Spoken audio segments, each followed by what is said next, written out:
Hello, everyone, and peace be with all the good people out there. I hope you're doing well. So we're back with a continuation of our discussion regarding Eritrea, root causes of war and refugees, using the text Eritrea, root causes of war and refugees by Mr. Walde Jesus Ammar, a pioneer of the Eritrean Revolution and a very well-learned man, a learned man, a very intelligent and politically conscious man, as well as an amazing writer. The book that we are going over was published in 1992, as was mentioned in the previous video, which covered the preface. Today we're going to get into the book itself, beginning with the introduction. Before anything, I want to say that the purpose of all of what I do on YouTube is education. This is the purpose. The goal is to transfer one piece of information to a listener. That person may learn, and then someone else may learn, and we can all learn together. You may not agree with everything, but this is how life is. If I read a book, do you think I agree with everything in that book? No. You cannot agree with everything 100%. So this is how life works. This is how the freedom of thought works. And we're going to talk about, and speaking of freedom, that's one of, you can say, the themes of revolution is freedom. That's what people usually, when they fight because they want something. Many times, if it's a revolution, many times it involves wanting freedom. So let's begin. Before anything, I begin in the name of God, the compassionate, the merciful. I praise and I glorify him as he ought to be praised and glorified. We will begin with the introduction. The introduction reads, Introduction. Until the capture of Asmara on the 24th of May, 1991, by the guerrillas of the Eritrean People's Liberation Front, EPLF, Eritrea had been a battleground for the past 30 years of a relentless war waged between the nationalists of this former Italian colony and neighboring Ethiopia. The Eritreans believed that they were fighting for their inalienable right to self-determination and national independence, while the Ethiopians tenaciously insisted that they were defending the sovereignty and territorial integrity of their ancient state. So Ethiopia believed they were defending an ancient state, which is not the case. There was no state called Ethiopia. There was something called Aksum. There was something called the Zagwe dynasty. There was something called the Solomonic kingdom. But the land which was involved was not always the same, depending on who was in charge and what he conquered, etc. EPLF, I want to make it clear from the get-go that I don't agree with the EPLF. I don't support the EPLF, who are known as Sha'biya or Sha'biya. That's an Arabic word, by the way, Sha'biya. And so why don't I support the EPLF? It's not because I'm an idiot, no. It's not because I'm stupid, no. It's not because I'm ignorant, no. I don't support the EPLF because the EPLF holds Marxist ideals. They held and hold Marxist ideals. My religion forbids me from, not just my religion, I don't agree with Marxist ideals, many of them. The first one and main one being its stance towards religion. So those of you who call yourselves Muslims and Christians and you go around wearing crosses and posting images of of how people imagine Jesus and Mary and Gabriel and Michael on social media, and then you post your support for Eritrea using that EPLF flag, or using the EPLF flag itself with the star that flag does not represent you if you believe you represent Christianity or Islam, because Marxism and Maoism and socialism are anti-religion. They're against religion. So you cannot be a Jew and an atheist at the same time. You cannot be a Muslim and an atheist at the same time. You cannot be a Christian and an atheist at the same time. So maybe you don't know. Maybe you don't have the understanding. You believe that this group fought for us and that's why we support them. That's it. Or maybe you don't know how you're politically ignorant or politically illiterate, as I think Walde Jesus mentions in this text. You're politically illiterate. You don't know how things work. A movement which encompasses all religions and which does not attack God and religions, that movement could be supported. But one which is openly against God should not be supported. So I could be wrong, but I think that's what Usman Saleh Sabba's one of his issues anyway was with the EPLF, which he himself was one of the founders of. But I believe he did have an issue with Marxism and that nonsense, which people like Isaias and Ramadan Muhammad Noor learned in China. Maoism. Unfortunately, people like Isaias were already bad before they were already Isaias before they became Isaias. So, in any case, let's continue.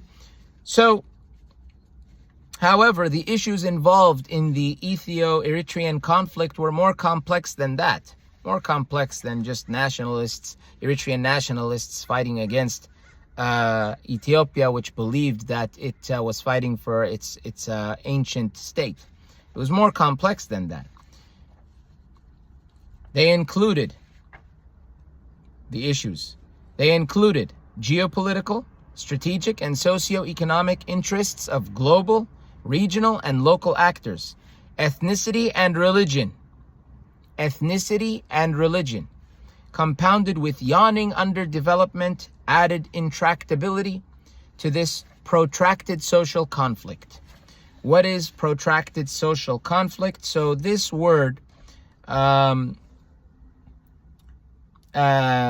is found in Edward E. Azar's Protracted International Conflicts, 10 propositions in Edward E. Azar and John W. Burton, International Conflict Resolution Theory and Practice. That's the name of the article, or rather perhaps the text in which you find Protracted International Conflicts, 10 propositions in International Conflict Resolution Theory and Practice. Sussex is where it was published, and Wheatsheaf, I believe, is the name of the publisher, 1986, page 28.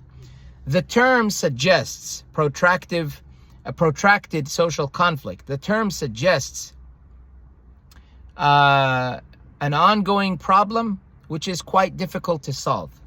That's what the term suggests. The outcome was a human tragedy on a grand scale. No less than 500,000 civilians were estimated to have died because of the conflict and its various effects in the past 3 decades. No less than 500,000.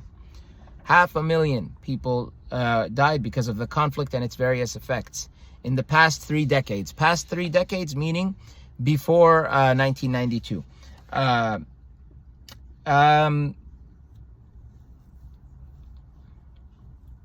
You can find this in different sources. So it mentions that there are some words I want to mention that Mr. Walde Jesus included. He writes, the EPLF leader Isaias Afewerki on the 20th of June 1991 said in a speech at the Asmara Stadium that Eritrea will annually pay homage to its 50,000 martyrs. Probably he was referring only to his guerrilla casualties of the EPLF, to its 50,000 martyrs. So many people died. a quarter of the rest of the 4 million, a quarter of the rest of the 4 million, imagine one quarter of the rest of the 4 million Eritreans at that time, and in many a quarter of the rest of the 4 million or so Eritreans remained refugees dispersed in more than 40 countries, and in many a case, one family fragmented into more than 3 continents. So, dispersed throughout 40 countries. Let's name 10 countries right now, just 10. Okay? 10 countries. Egypt, Sudan, Saudi Arabia, Uganda, Germany, UK, Australia, United States. Where else do they go? Sweden, Norway, and other places. Canada. So these are just around 12 nations, 40 countries. 1/4 of the population gone. I wouldn't be surprised if it's more now.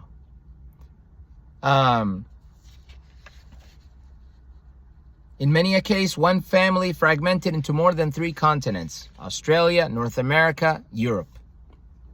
Or Africa, Australia, Europe. Or Africa, North America, and Europe.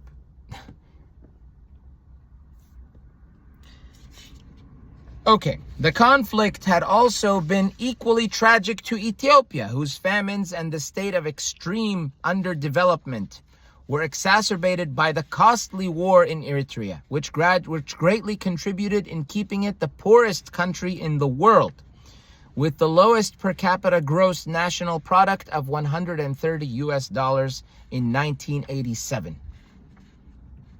So its famines and the state of extreme underdevelopment were exacerbated by the costly war in Eritrea, which contributed in keeping it the poorest country in the world with the lowest per capita gross national product of $130 in 1987. What is the source of that? The World Bank, World Development Report 1989, Oxford, UP 1989, Table 1. It is common knowledge that refugees are a symbol of political failure and social malaise, or a useful barometer of persecution and social strife. That's how Jeff Crisp put it in Vital Statistics in the article or report Refugees, UNHCR, number 68, Geneva, September 1989. A useful barometer of persecution and social strife. But why did we have so many refugees? These are the words of Wolde Jesus. But why did we have so many refugees from small Eritrea? And why did the Eritreans fight for 30 years? Answers to these two interrelated questions constitute the integral part of this book on Eritrea's long-drawn struggle and its refugees. It must also be stressed at the outset that the problem of identity is central to the Eritrean question. The extended exposure of this coastal people to foreign influences forged, as Fred Halliday asserted, an Eritrean social identity and a distinct Eritrean consciousness of a kind that did not previously exist. So those of you who believe that Eritrea existed since the beginning of time, you're wrong. Those of you who believe that Eritrea was always there since God created light, since God created the heavens and the earth, you're wrong. That's not how it happened. That's not what happened, and it's not how it happened. And I don't care what name you give the place. It never existed as you think it existed. Same goes for Ethiopians, thinking that Ethiopia always existed. It's in the Bible, not referring to that place that we know today. It's referring to Nubia. The word Ethiopia was used to refer to different places. If you look up the word, it's used to refer to different places. On top of that, who gave people the name Ethiopia? Do you know what Ethiopia means? It means burnt faces. Burnt faces, or place, land of the burnt faces. Do you think a people would name themselves that?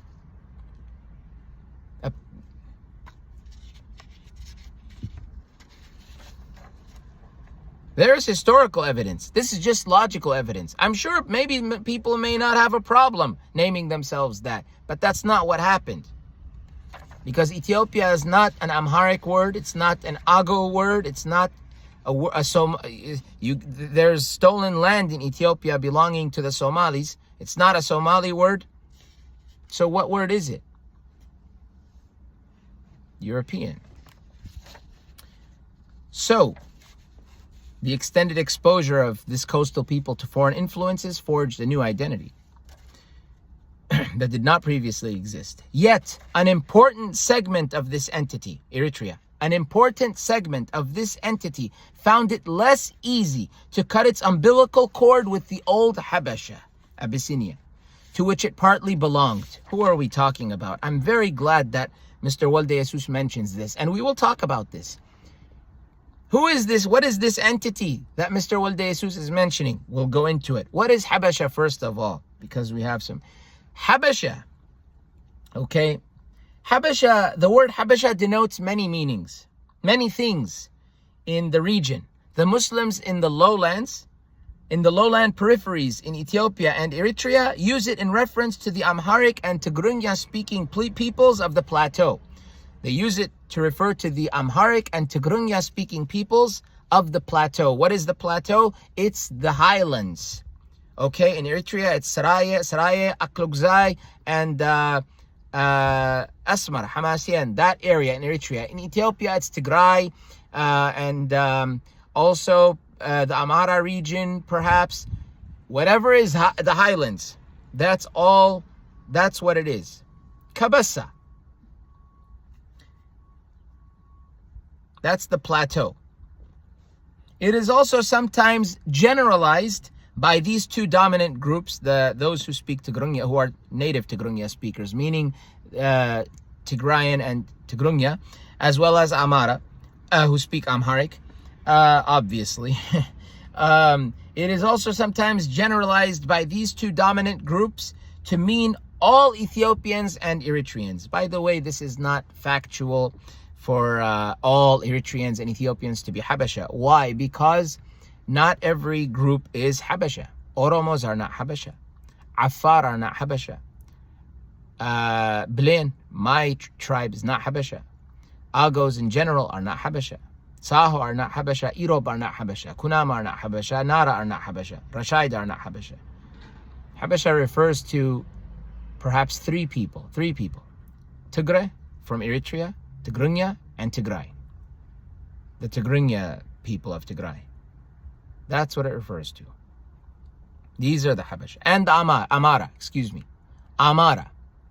So the Tigrinya people of Tigray and Eritrea, the Tigray, and the Amara. The Tigray from Eritrea, maybe some of them don't want to be associated with it because of religious reasons, but ethnically they're Habasha. That's who they, anyone who descends from the original Guz speakers. Meaning those people who were mixed between, we'll find out about this now. The name is derived from Habashat. The name is derived from Habashat, a tribe from the Sahartan province of Yemen, which migrated to the western littoral of the Erythraean Sea around 700 BC. That's where the name came from. So, if you're going to say that, no, that's not where it came from, and the church wants to avoid any connection to Arabia, look, I'm not an Arabist. I don't agree with how many Arabs do things in politics and in general. But I cannot deny that my father is an Arab. Okay? I don't deny that my father is an Arab, which he is. I'm not going to deny that. But this is where the term came from. You can see there are inscriptions. Izana had inscriptions of who he ruled. So he ruled people like the Bejas, I think Raidan, and this tribe and that tribe, and one of them was Habashat. They were a tribe, an Arab tribe, I believe. They were an Arab tribe, they were. So what happened with Habashat is they emerged dominant over the other Sabian migrants because people migrated from what was Yemen, from what is Yemen, South Arabia to Eritrea, to that part of East Africa. That's why. So who are they? The Agazians and the Habashat are mentioned in Haggai Erlich's. You can refer to Haggai Erlich's Greater Tigray. Habashat and the Agazians. You can read that book. And then there are others who say it was three tribes, at least anyway, three tribes: Agazians, Sabians, and Habashat. These are the ones who migrated. They were Arabs. Okay, so when they came, they brought their own language, they brought their own system. So those of you who are from Tigray, and you're Tigrinya, and those of you who are from, who are Tigray, and those of you who are Amara, and those of you who are Tigrinya from the Kabesa of Eritrea, congratulations, ahlan wa sahlan, you're Arabs. Whether you like it or not. If you hate the people, don't hate the people, that's another story. But this is the fact. That's why many Eritreans in general, not restricted to the Semites, but many Eritreans and Ethiopians, where did their appearance come from? This black Arab looking appearance, Indian black Arab looking appearance, from where did it come? Where did it come from? Where did the language Abtihti, in Arabic, taht. Abli, in Arabic, ala means on top of. Ali means high. Ali means the high, like to refer to God. Al-Ali. Al-Ali, God, the high. The name, Ali, if I'm not mistaken. Where did the, Samai, to mean sky. Samai. Ab Samai, in the sky. Where did this come from? Samai in Arabic is Sama. Where does my name come from? Sami. Sami means elevated. Sami, Sama. Feminine is Samia. Sami is an adjective meaning elevated. Samai.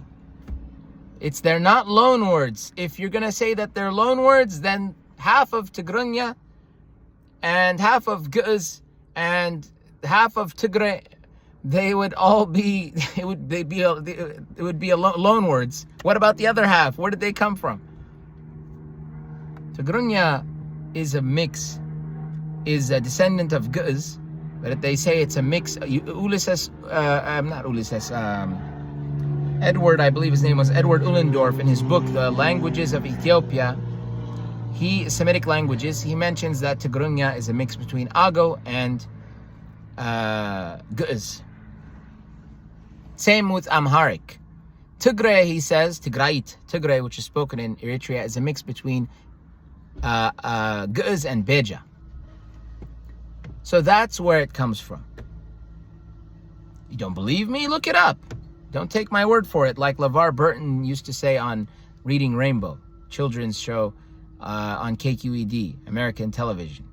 So the Semitic migrants imposed their advanced peasant culture over the large local Cushitic stratum.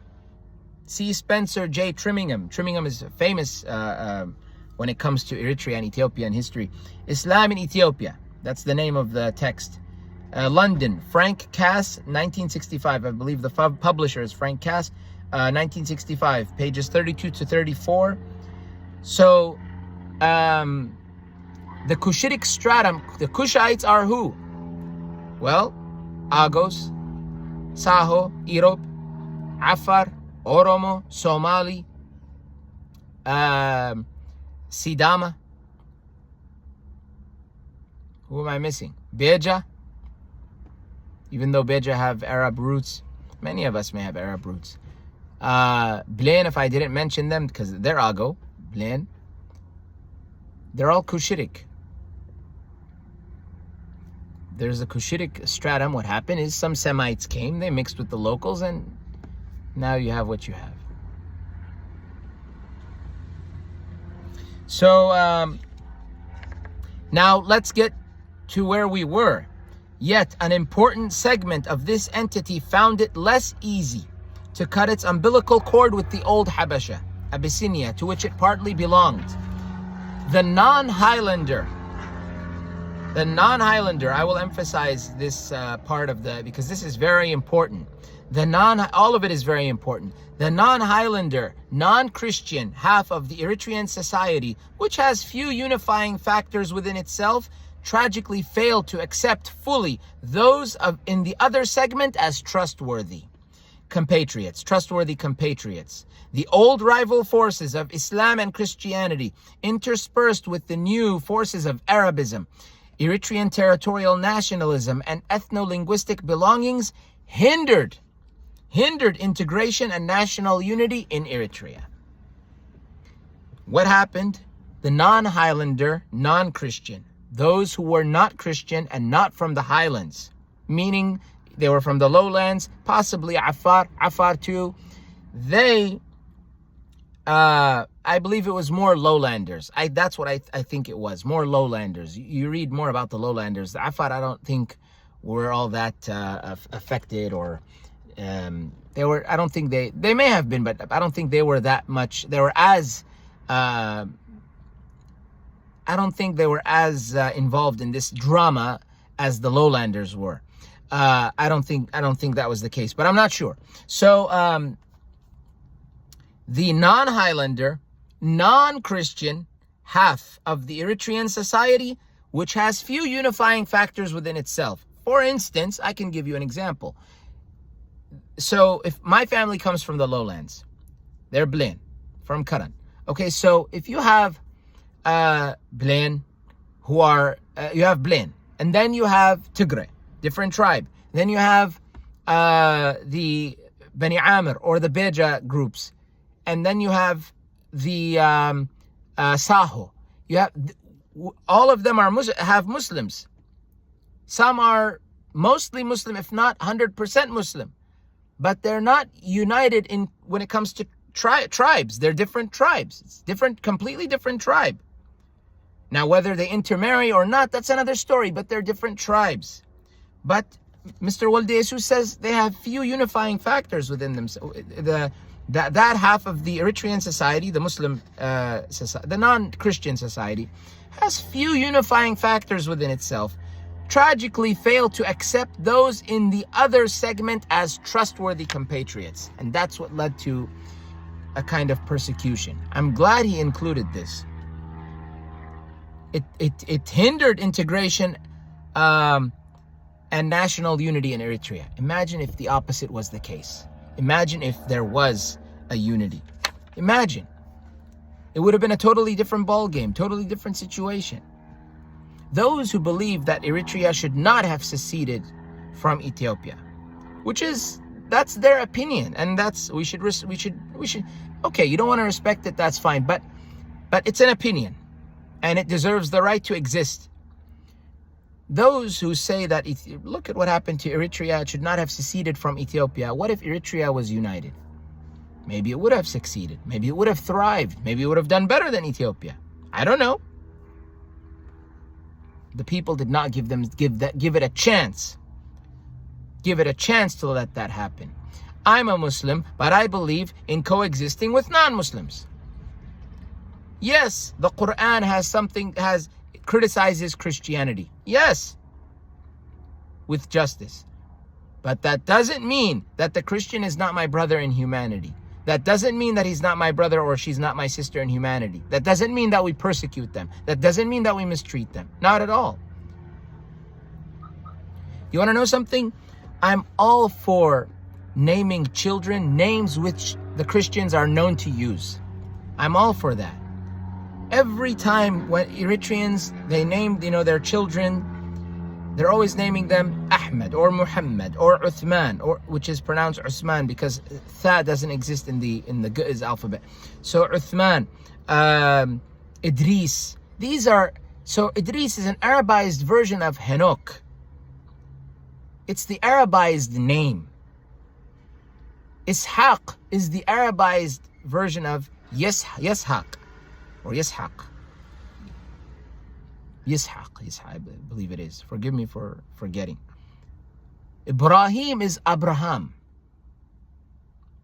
Samuel, nobody names Samuel, which they should. Samuel is, or there's two, Shamuel, Samuel. Both of them mean Samuel. Samuel. I don't have a problem with people calling me Samuel. These are our prophets. Ephraim is the son of Jacob. He was a good man. Israel. I know nobody names, I don't know any Eritrean named Israel, but Israel is valid. These are all names. There's nothing wrong with these names. These are our names. They're our prophets. Daniel, our name, our prophet. By the way, all of those who are Il, Mikael, in Arabic, Mikael, or Mikal, Mikael. It's in the Quran. The name Michael is in the Quran. Mikael. Gabriel, Jibril, or Jabrail. Jibril. Samuel, Samuel, or Shamuel. Shamuel, or Shamuel. Who else? Ismail, I believe, right? No. I don't know how it's pronounced in Tigrinya. But Ishmael, he's, again, Il. Every time it's Il. And in Arabic, Il. Hebrew, El. Tigrinya, El. It's Israel.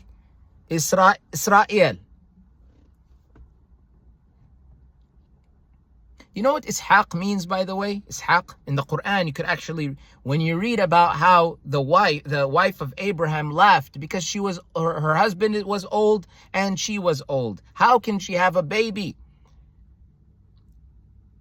The news was given to her that she would have a child named Ishaq. Do you know what Ishaq means? It's mentioned in the Quran that she left. She left. But when she was given the news of Ishaq. Do you know what Ishaq means? Have you heard of a word called, I think it's Sahaqe or Sahaqe. Sahiqu. What does it mean? He left. Sahqa in Tigray. Sahqa, he left. To laugh. Sahqa, Sahqat, she left. Sahiqa, she left. Ishaq. It has to do with laughter. She laughed, and then God mentions we gave her Ishaq. That's the Arabic word. But it's not an Arabic, it's the Arabized word. It's not the Arabic word, it's the Arabized word because the original word is Hebrew. Anyways, I'm all for naming children names that are names we can use. Why do we name Arabic names all the time? You don't have to name Arab names in Islam. My name is Sami, which is an Arabic name, but I don't have to use this name. I can go by Samuel. People have always called me Samuel. Why not? He's a prophet of God mentioned in the Quran. A very, very interesting prophet of God. We know the story of Samuel and the king Saul, in Arabic Talut, in Saul in English, and then David killed Dawood killed Goliath, Jalut in Arabic. This is Manfas. You know what Manfas means? Nafs, soul. Manfas. Quddus, Ruh al-Qudus. Meaning what? Ruh al-Qudus. That's the Holy Spirit. It's mentioned in the Quran. The Holy Soul, the Holy Spirit, Manfas Quddus is mentioned in the Quran. Holy Soul, Manfas Quddus, Ruh al-Qudus. Ruh means spirit. Has to do with air, blowing. Manfas, breathe, right? Manfas, when you do Manfas, involves breathing, involves. What does Ruh? In Arabic, Tanaffasa means he breathed. Nafs means self or soul. Quddus What do they call Jerusalem? Al-Quds. What does Quddus mean? Holy, pure. Anyway, this is what happened. Persecution. Or we didn't get to that yet, but it hindered integration. Because of that, there was no trust. This enduring friction between Eritreanism and the cultural and linguistic affinities across its borders constituted Eritrea's main weakness for a long time, including at its hour of victory. It is an important theme that runs throughout most parts of this study. Very important theme. It's good that we're reading this after we read Dr. Alam Sagad Abbai's article, The Historical Orbit of Eritrea's Agony. Because now we get to see, we get a closer look at what was going on exactly. The evolution of an Eritrean identity amidst such a diversity is, therefore, the cardinal issue in the study of the background to the conflict. It's a cardinal issue in the study of the background to the conflict. Furthermore, the struggle for political power in order to assure one's own group's comfortable access to the state and its material resources is an important factor in the conflict, and it deserved a special focus. An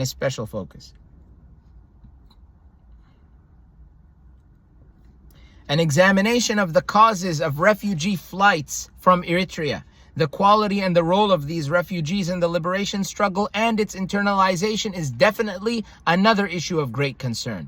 During the long years of war and suffering in the country, many persons went into exile, while many others in the same situation did not react in the same way. The scrutiny of Ethiopia's gross human rights violations in Eritrea as a cause of refugeeism shall be contrasted with a parallel study of the share of Eritrean organizations in uprooting their own people. He said that the scrutiny of Ethiopia's gross human rights violations in Eritrea as a cause of refugeeism shall be contrasted with a parallel study of the share of Eritrean organizations in uprooting their own people, because Eritrean organizations did the same thing. They were involved in being the reason for why their own people were uprooted. We're going to see more of that in this text. This is a deep dive. Those of you who want to learn about Eritrea thoroughly, you want to gain an understanding from one source at least, from one primary source. Where do I start? How do I learn about what Eritrea is? This is the place to start. This is your starting point. Whatever book you read, whatever text you read, this is the starting point. Eritrea, Root Causes of War and Refugees by Walde Jesus Ammar, which you can find on online in the form of PDF form, in the PDF format. But here you have Mr. Sammy speaking about it, giving it to you as well. So on our next session or discussion, we're going to go over the evolution of an Eritrean identity. How did Eritrea evolve? How did this identity evolve? Until then, and always, keep safe, and I'll see you on the next in the next discussion. Peace be with you.